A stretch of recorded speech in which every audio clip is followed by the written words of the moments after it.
slowly rolling into it, and off of corner number 4.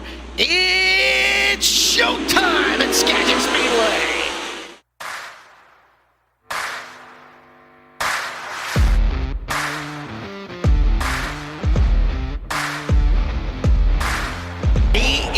A Skagit Speedway Triple Crown champion, Dirt Cup 53 to Trey Starks. It's showtime! Bumps again, pass for the lead, maybe they bump, they bang. I had one car with the front of it that was junk and another car with the back of it was junk. So I cut both of them in half, took the good part of one car and the good part of the other car and welded them together.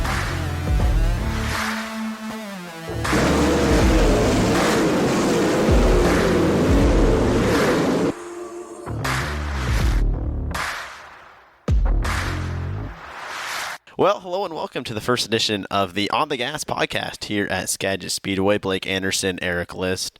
We'll have a fun guest on here in a moment, but Blake, something I think we're going to start trying to do weekly episodes here with different guests, different drivers, owners, kind of what have you here, and just kind of some fun content for weekly stuff. Yeah, we're off of a huge week at Skagit Speedway, obviously with the 53rd running of the Jim Raper Memorial Dirt Cup presented by Angel of the Winds Casino Resort last week. Very successful, battered Mother Nature, but still had a very successful week. And this week's guest is, Trey Starks. Yep. Appropriate to have him on. Gets his first Dirt Cup, but it's going to be fun. As you said, we're going to highlight a lot of the kind of people here at Skagit Speedway, whether they're behind the scenes, in front of the scenes, and we'll do some national guests, too, as we lean towards Skagit Nationals and through the off-season. So we'll be a little bit all over the map, but definitely keep it kind of Skagit Speedway-centric and keeping people up to date on what's happening at Skagit Speedway. And before we go and bring Trey on, I think we have to talk about Dirt Cup and what an amazing 3 days of racing it was. I think a lot of people thought, weather was going to be a big issue, but we get it in. And honestly, I would make the argument that the rain probably helped a little bit. It made the track really good Thursday, and it made the track even really good on Saturday, too. I think, first off, a hat tip to Jeff Jackson and 1,000%, his gang and the track rep, because they were really dealt some wild cards, and I think they played them very well, and we had great tracks. I mean, you look at Thursday, maybe one of the biggest upsets in Dirt Cup history with Levi Klatt, a guy that hasn't really run in the top 5 here weekly. It was 16th 410 sprint car start, and he wins. And then Friday we have the last lap pass, Justin Sanders for the win, and then Saturday Trey Starks picks up $100,000 in what was a very good race. And we talk about a little bit of the changes that were made in that open red that maybe dictated things throughout the race, but Trey had a fast car, and he really talked about that. But it was a fun week, a successful week. The golf tournament was awesome. You guys killed it on the social media side. You and Wade Onger were all over the place, from up here in the Skagit Valley to all the way down in Everett, about an hour south of us, doing social media. It was a very fun week, and I think we did very well on all fronts. Oh, I agree. Dylan and Emma, too, getting all the nightly stuff posted. Couldn't do it without what they're able to do. But, it was a really fun Dirt Cup. I think this was my third work Dirt Cup. I gotta say, it's probably the most fun I've had. Now, I think the past two, I'll asterisk that with I was working at Hagen still. I was still in college, so I didn't really get the full experience. I wasn't at the golf tournament until this year for the first time. I would go to the railroad, but this really felt like, okay, it was a lot of work, but it was a lot of fun leading up into it. I couldn't agree more. It's a lot of work, but it's very rewarding. Long days, long nights, getting everything ready. But it's a little bit like Christmas Day from the aspect of it's like you look forward to it so much, and then it's here, and the Wednesday we have the golf tournament, and then our railroad kickoff party, and we debuted our new beer, and then Thursday we're racing, and then you blink and snap of a finger, we're Saturday night standing in victory lane with Trey Starks, and you're like, oh, I know, man, it's almost it's bittersweet because you get the reward of all your hard work, but then you're like, oh man, it's all over. And now we're full steam ahead to our weekly show coming up this week with the 410 sprint cars, the Sportsman Sprints and Hornets. Yep. And it's going to be a fun weekend. Yeah, I say it's such a weird thing. You come back to work Monday, now it's like, all right, Dirt Cup, great, put a bow on it, and then just head on. But I think we should get to our guest and go have a chat with Trey Starks. Absolutely.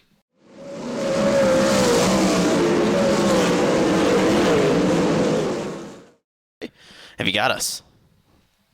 Yep, I'm here. Sweet. Well, welcome to the first episode of the new Skagit Speedway Podcast. And again, figured you're a pretty good guy to start with here, Mr. Moneybags now.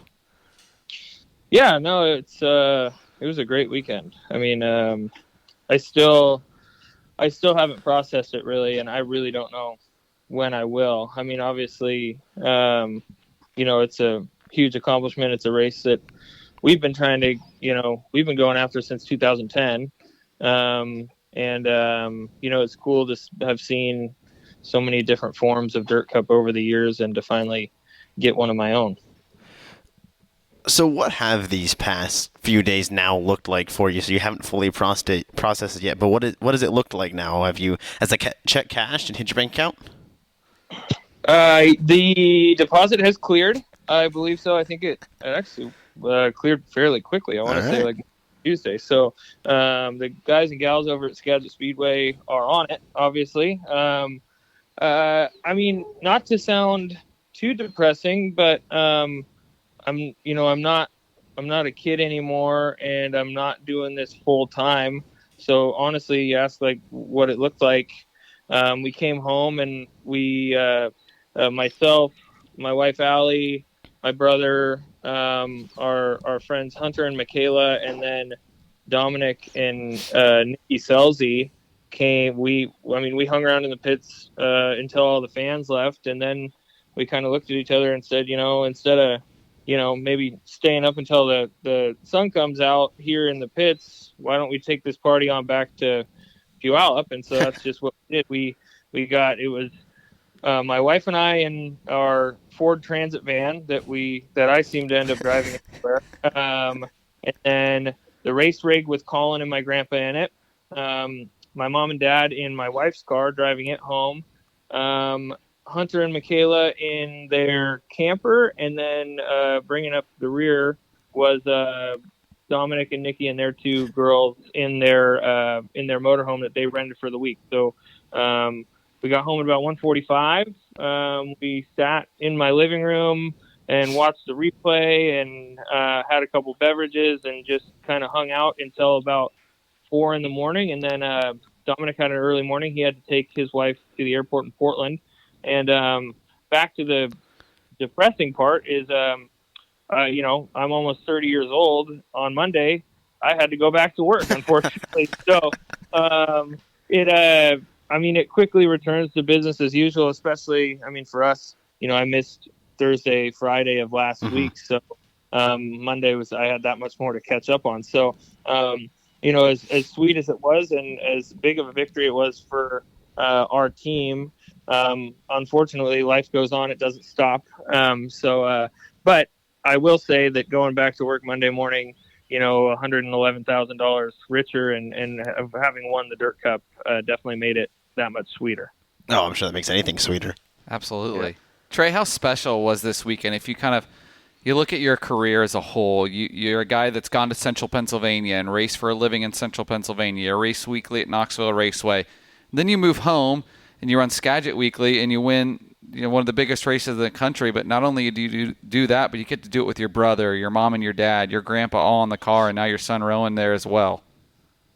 Yeah, I think the best way to describe it is like a full circle moment. So, we started racing sprint cars for a family team in 2010, and we raced, between Skagit, Grays Harbor, and back then it was the ASCS Northwest Tour, was like the big, touring group, at least for the Northwest. And so between that and a couple trips down to California in the family car until about 2014 or so, in 2013 and 2014, we took off and traveled a little bit with our car.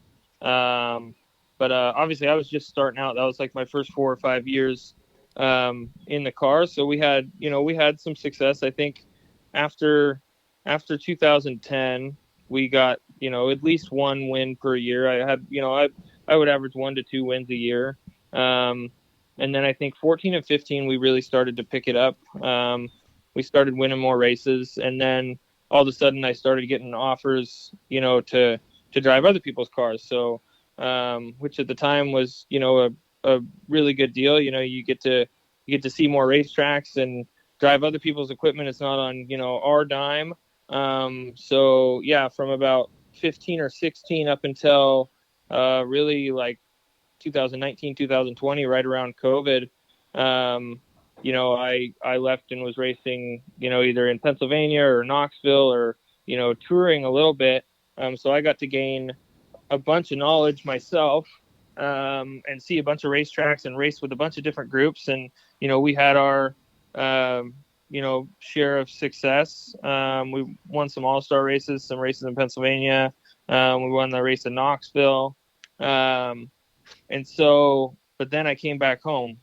Work got busy, and it was, for lack of better terms, it was time to stop playing and come back home and get some work done. And, I knew my family operation was still all there. I had basically left the stuff when I took off in 15 or 16.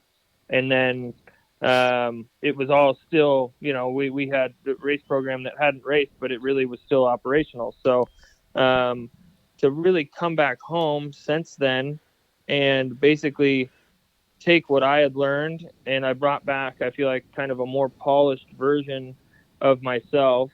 And how, racing when you're younger is, I feel like I was able to make up for, all the equipment that I might have went through, or, just stuff that had been used up for the family team, taken off and got some experience. And now I came back and we're able to build this program into, an extremely competitive team. I feel like, at least in our region, that we can compete with anybody really in the world. So, again, full circle to, have started this team here and, built it up into what it is now and be able to, win on basically the biggest stage for our little family team here is really, really rewarding. Does it even feel full circle come even last year's Dirt Cup, where it felt like every night you were having to rebuild a car because something or another, and now this year you're finally able to put together 2 solid preliminary nights and then be in that final spot come Saturday? Absolutely.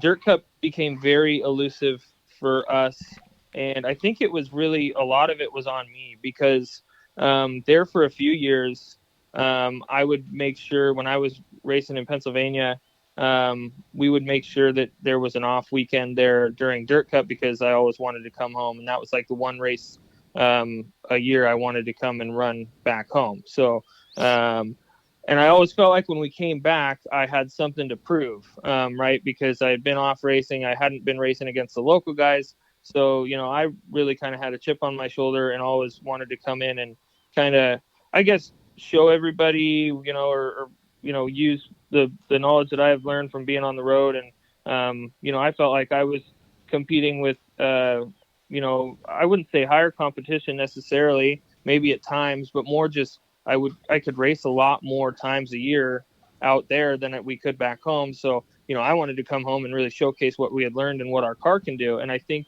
a lot of times I would just drive over my head and too hard to, really try and, make up some speed, and we just would tend to get ourselves in trouble and either find ourselves in a wreck or, have something happen. And it almost seems like that snowballed year after year after year. You get to the point where in the last couple of years, we were really good in points, which puts you way back in the invert. So you kind of have to drive your ass off to get back through the field. And, this year we kind of took a step back because, in years past, we had situations where, we were in a certain spot and we crashed out or broke something, and we would look at it and say, if you just would have finished where you were running, we would have been, high point or close or whatever. So I feel like this year we tried to emphasize, you have to qualify well, you have to go forward in your heat race, but in the feature, and this goes for the heat race too, make up the ground that you can, but don't push the issue, because as long as you don't DNF with the points that you've garnered through qualifying in the heats, you'll be in a good spot. And, the goal wasn't necessarily to be high point, but top 4 for sure, because those lock-ins are huge. As we saw this year, even if you're, on the front row of a heat race, anything can happen in the qualifier on Saturday. And like I said, if you lose off the front, I did it 1 year. It was maybe 22, or maybe it was even last year that, we were in an okay spot. I was like 5th in points, but I ran 2nd in our qualifier. So you go from 5th to 10th or whatever the next spot is outside of the full shuffle. So those lock-ins are huge, and just like I said, minimizing our mistakes mainly. So yeah, big time full circle from the previous dirt cups I've had. I want to say before this one, I mean, you guys probably know better than I would.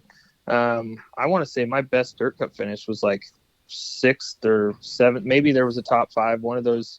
Oh no, we ran 2nd with the 360, but since the 410, we ran 2nd to Dominic in 21. But since it's been a 410 race, it was like, we can barely find ourselves inside the top 5 on the final night just because we bury ourselves. So, yeah, big relief from years past. It just makes all the, heartache and the hard work and the long nights and 3 cars in 2 days, that kind of stuff makes it all worth it for sure. Let's rewind a little bit, because my view from 10,000 feet as a guy that just moved out here a year and a half ago, career-wise, the big moment for you, how big was beating high limit at Skagit Speedway last year? Was that kind of like maybe a little bit of the monkey off your back, proving that you can win a big event at Skagit Speedway? Was that kind of a weight lifted off your shoulders? Yeah, it was huge. And I mean, I didn't like obviously we had some success, but I hadn't really viewed it as like, oh, we're fast, but we can't win big races, until like some of the media started kind of pointing out. And then I started thinking about it even more. And so I'm like, man, maybe they're right. We're really fast, but when the big races come around, man, we seem to fall apart. Something happens.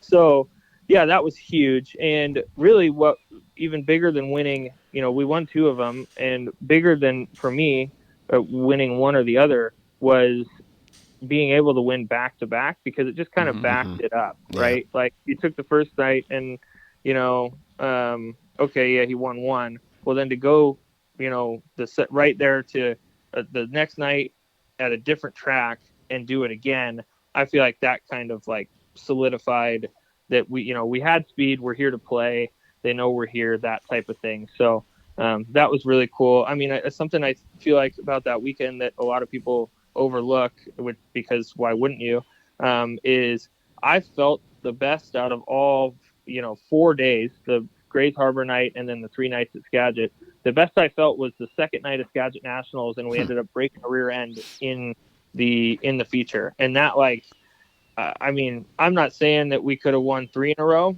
but we were moving up through the field early, and the car for me felt best that day than it had out of any of the other days. So that was, again, really tough, but it was reassuring for us that, like I said, we do have speed. We can compete with these guys at the highest level, at least on on our playing field. And that was a big moment for us and our team for sure.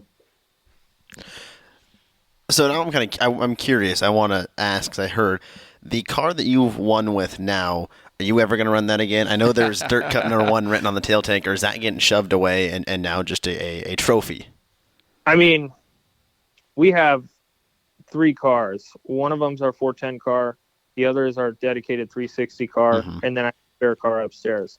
I don't want to say I can't afford to shelf that car.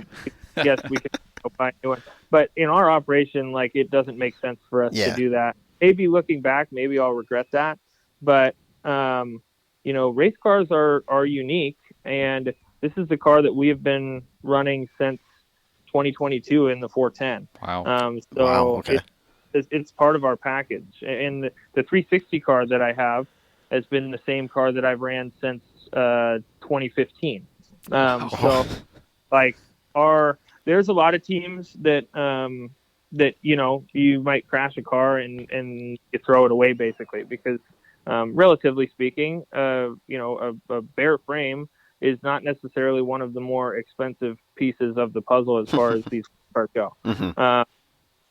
But we run J&J cars, which are out of Tennessee. So, and there's no dealers out here on the West Coast. I'm pretty sure I'm one of very, very few that run these cars on the West Coast, which which I like because that means that, I have a piece of our puzzle is something that, some guy, that we're competing against can't just walk into, Speed Mart and buy the same thing that I've got. So I like that a little bit, but that also means that like, it's a big deal to get a car out here. Like, it's coming all the way from Tennessee, and so we tend to, if we can, we repair the car, and we just keep running it. And I think it's a big reason for our success is because I'm in a lot of the same equipment that I have been for years and years and years.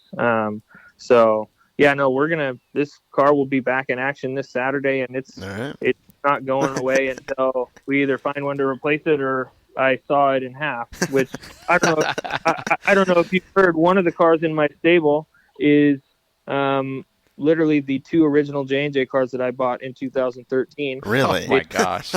We wrecked the front half of one. I don't know if you've heard this story before. No. I'm running it now, but I ran it up until I think 22. Okay. I had 2 cars originally, and I wrecked one of them where it needed a front clip, and I wrecked the other one to where it messed the back of the car up, but the front was fine. So this is the first car that when I came back and raced in 2020 or 2019 or whatever those Thursday Night Thunder during COVID were. Yep, 2020. I had a pile of parts sitting together, and I had one car with the front of it that was junk and another car with the back of it was junk. So I cut both of them in half, took the good part of one car and the good part of the other car and welded them together.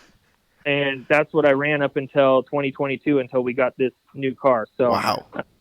Yeah, we like I said, if I can save a car, I'll save it. I'm not the type of guy to just, we wrecked a car and we bent it, just throw it away, right? Wow. So yeah, no, I think that's a big part of our racing operation too. So as much as I'd love to, park this thing in the living room, like I think Chris Bell do with his Philly engine, we got to keep running it. And like I said, I might regret that later, but for now, it's just the best thing for us to do moving forward. More importantly, would Allie let you park it in the living room? Absolutely not. She might make me. She probably want it in the backyard or something. Yeah, it's a race shop. So yeah, for now, we'll just keep on running it. What's it like? I did ask her last night, though. I brought my suit in to wash it, and obviously it smells like champagne and everything else. Yeah. I kind of looked at her. I'm like, do I hang this up? Like, do I frame this? And she's like, well, whatever you do, you have to wash it. We're not leaving it. They're like, okay. But that's what I talked to Dominic too, because Dominic's really good about like kind of capturing moments and keeping, keepsakes. And I was like, do I run any of the stuff that like, do I shelf my helmet, my suit? And if it was up to him, he says, yes, take everything and put it in a shadow box. And I'm like, well, I only have one helmet right now. That's another thing too that I need to get on. I'm like, I can't really shelf my helmet. He did Dominic last year when my son Rowan was born, when he came to fill in for us. He gave Rowan, he signed it and wrote a note for Rowan. That's Rowan's helmet from when Dominic came and raced when he was born. Wow. And I've been joking with him all year that if he's not careful, I'm going to pull Rowan's helmet out and I'm going to have to run it. So yeah, no, there's probably a lot of stuff that I should kind of set aside from that weekend, and I probably will. He asked me about the gloves. I said, well, I threw the gloves in the crowd on Saturday, so those are gone. But yeah, I think I need to at least take something from that weekend, because if not, I'll look back and say, well, I don't have anything from Dirt Cup, and that was so big that like I feel like we need to do something to kind of cherish that moment for us. That was one thing that stood out to me. Victory Lane is talking to you down there in Victory Lane, and everyone's yelling Trey, as the kids are down there doing, and they want your trophy and all that, and you're like, no, I am keeping everything from tonight, except my gloves, because I threw those into the stands. Yeah, exactly. Well, that comes from last year during the high limit. I think I gave away both of the neck bands, and so I think it was probably Dominic. And he's like, "What are you doing? Like, you need to hold on to that." And so now I try and be do a little bit better. Like the kids love all the trophies and everything, but I the first place trophies, I keep. Everything else you can have. And they always light up. But yeah, it was tough, but I was like, you know what, everything, I'm not making any exceptions. Everything from this weekend, I'm going to try and hold on to. Obviously, besides my gloves, because I decided to throw those into the crowd. So we couldn't get them off for the longest time. I know, right? Yeah, I was really struggling with those.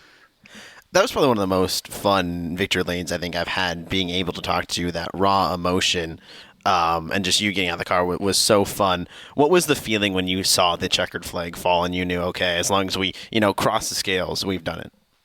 I mean, I feel like all day on Saturday, I was kind of in almost a different dimension. It's really hard to describe because we knew that we were in such a good position.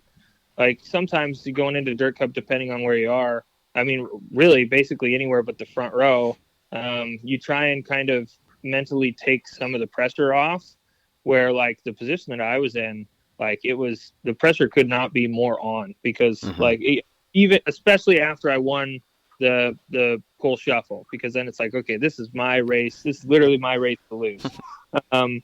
And it was weird the whole race. Like we took off and for some reason I just knew that I wasn't going to get beat on the start. Like because I could see how good James was taking off.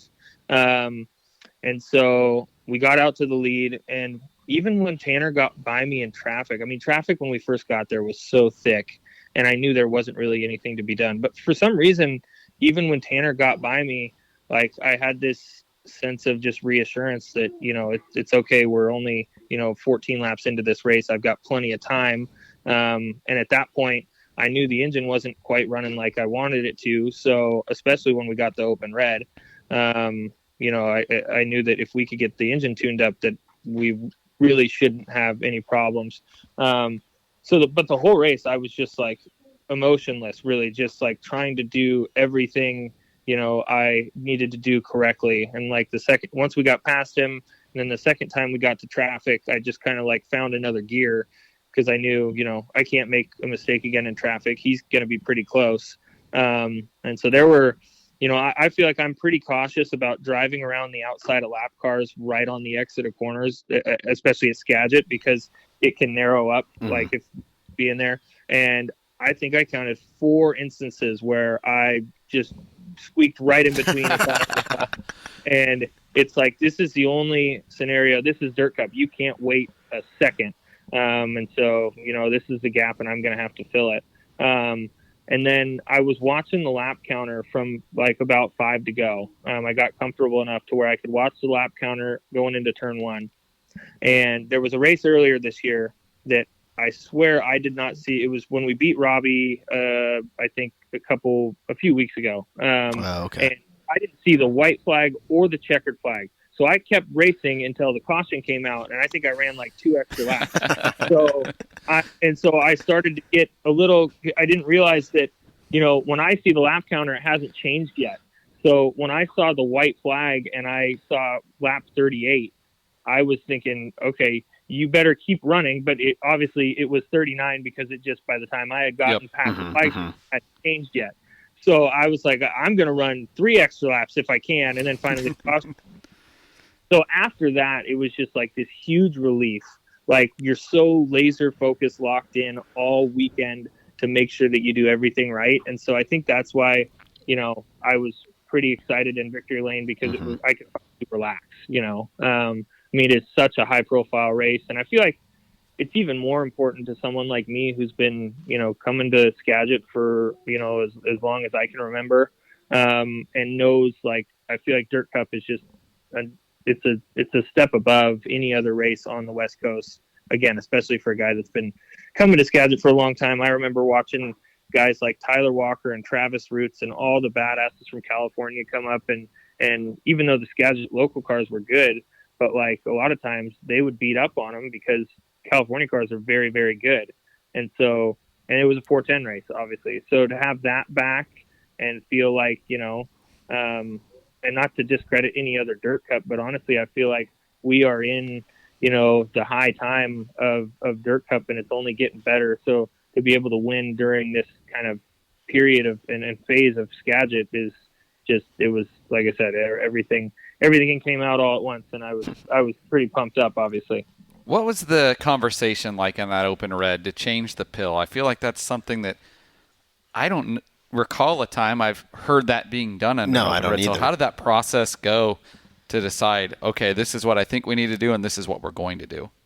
Yeah, I mean, I knew the car was all right, but it was apparent that the engine wasn't, running like it should. And I think it was a combination between, well, most of it was just they checked the air after, and the elevation was good. So you have the engine's pretty rich, but the humidity was something like 96%, something crazy. So what happens is that, yes, that the density altitude is very low, so the engines, in theory, want a lot of fuel, but with so much moisture in the air, you're not really getting that much oxygen to the engines. So then you almost have to go the other way. So I knew when they came out, I think my exact words were, "Don't touch the car. The car is perfect.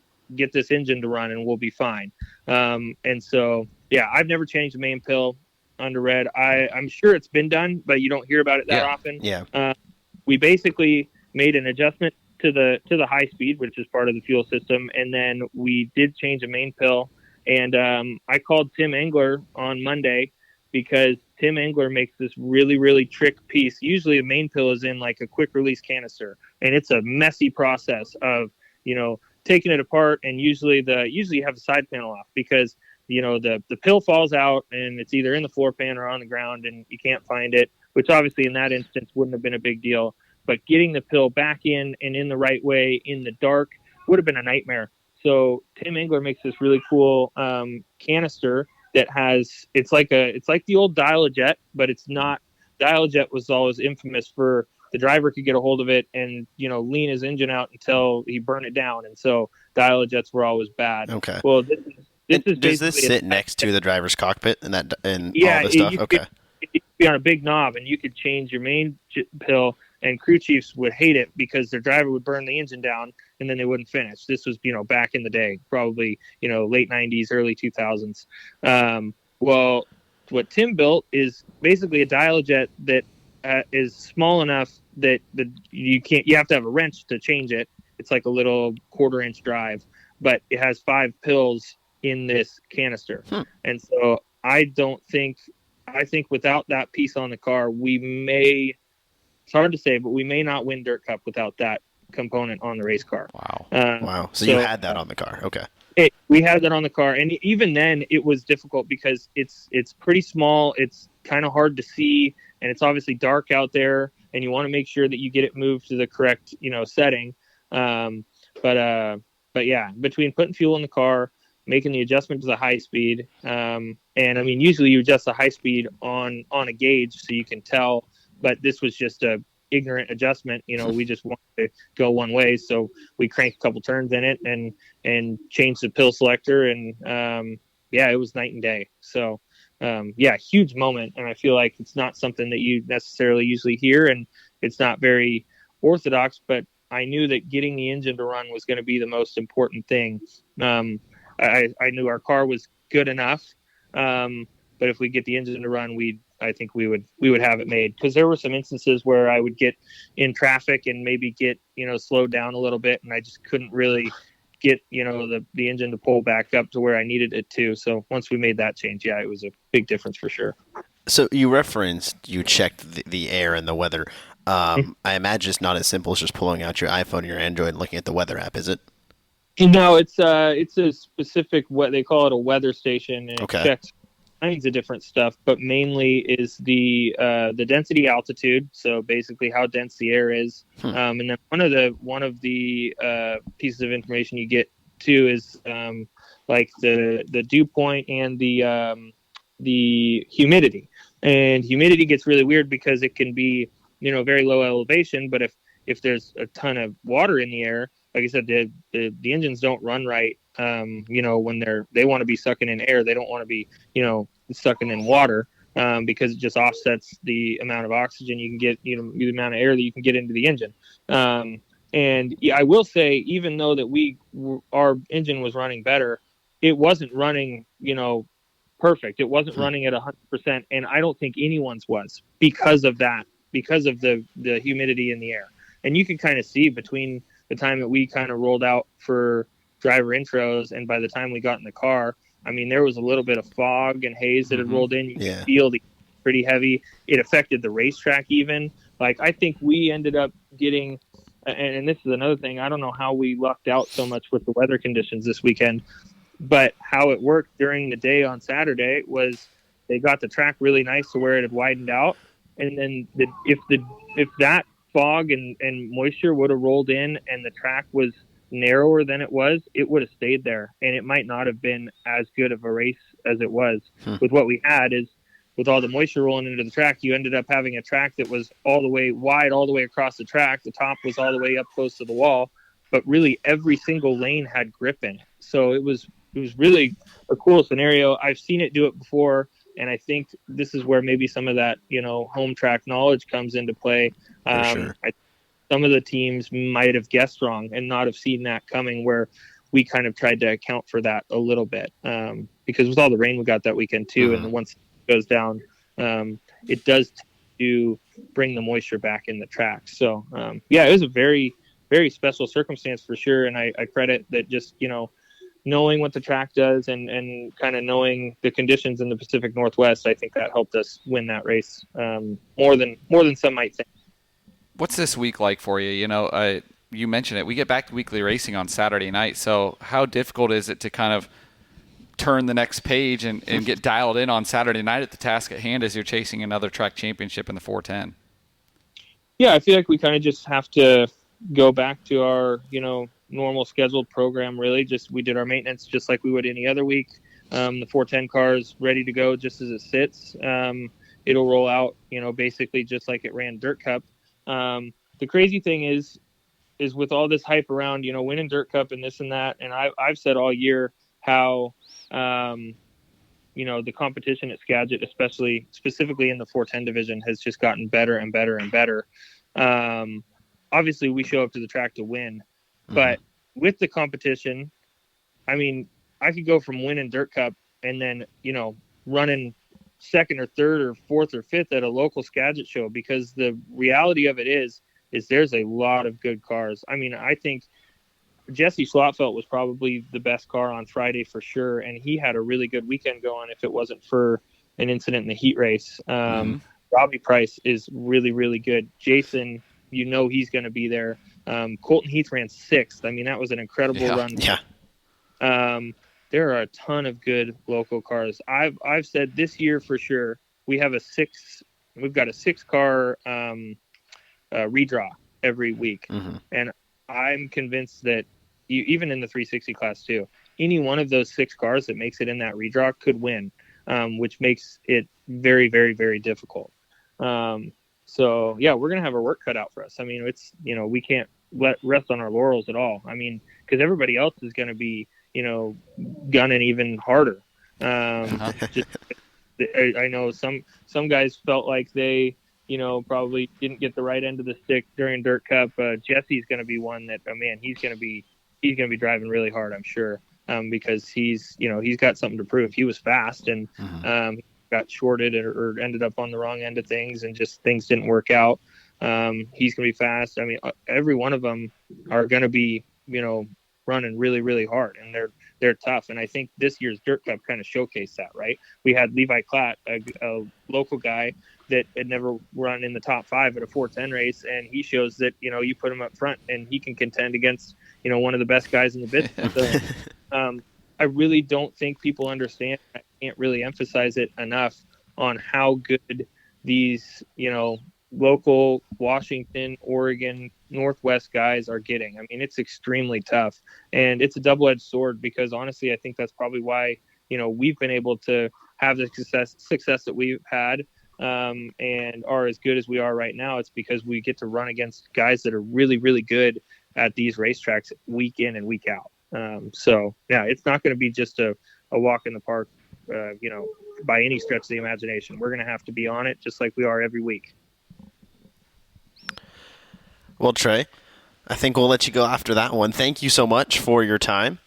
We appreciate it, and good luck this Saturday. Absolutely. Yeah, I appreciate you guys having me on. I think it sounds just the first, or if not one of the first episodes. The first. I think I'm excited to listen to more episodes in the future. And like I said, we'll see you guys both up here this weekend. Yep. All right. We'll see you on Saturday, Trey.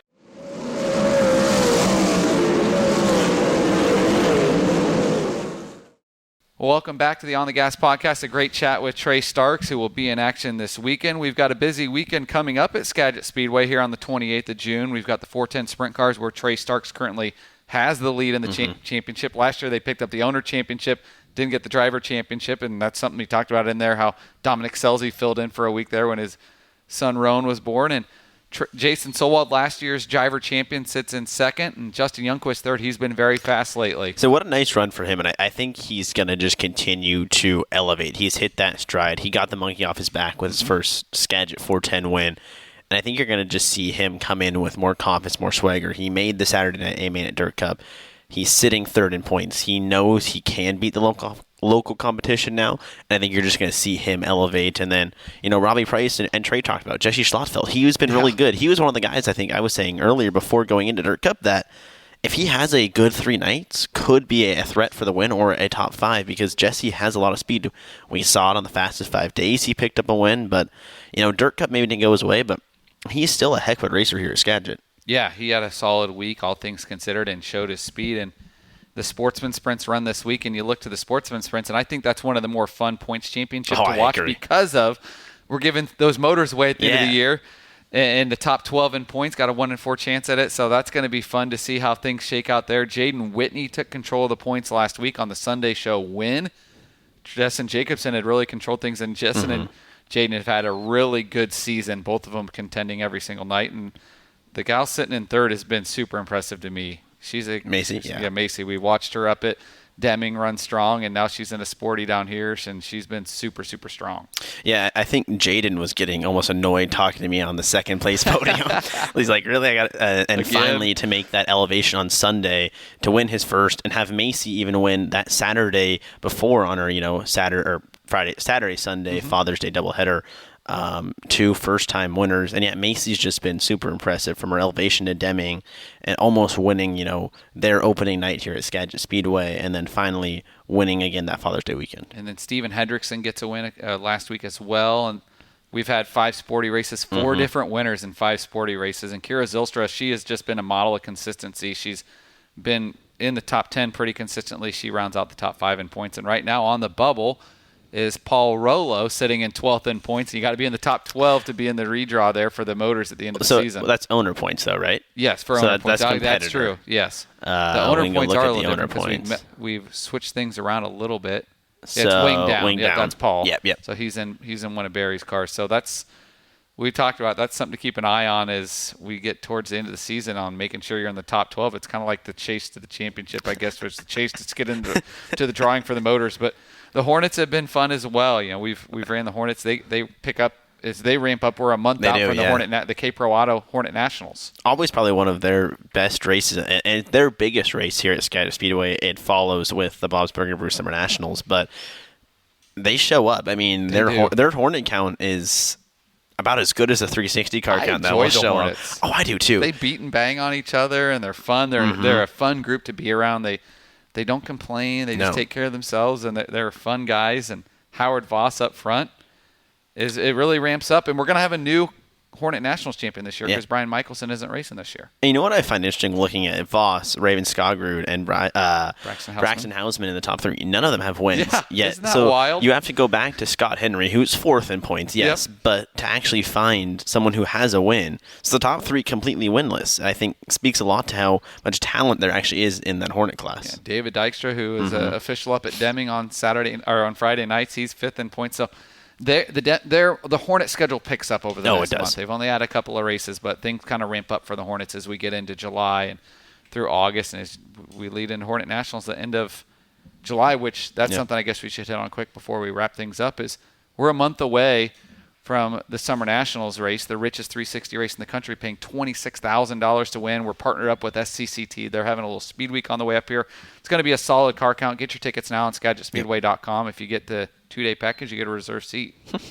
Blake Anderson will screw it in himself for you. I will drill your reserve tag in for you on Thursday night. But no, we're not even halfway into our season. Dirt Cup in the rearview mirror now as we kind of look forward and we get into July. We've got the fireworks show in 2 weeks. And that's coming quickly. I don't know where June's went until July all of a sudden. But it's been a fun season so far. We've got lots of great points battles, and you can always get your tickets on SkagitSpeedway.com and skip the ticketing line on Saturday and walk right in. Just scan your phone. You get a little QR code and come listen to the dulcet tones of Caleb Hart and Erik List on their weekly shows. Gates open at 5. Racing starts at 7 p.m. after opening ceremonies. But, Blake, I think that's all for me. Yeah, we'll be back next week. We'll figure out a guest, and we'll do it again. Yeah, thanks for joining us on our first podcast here at Skagit Speedway.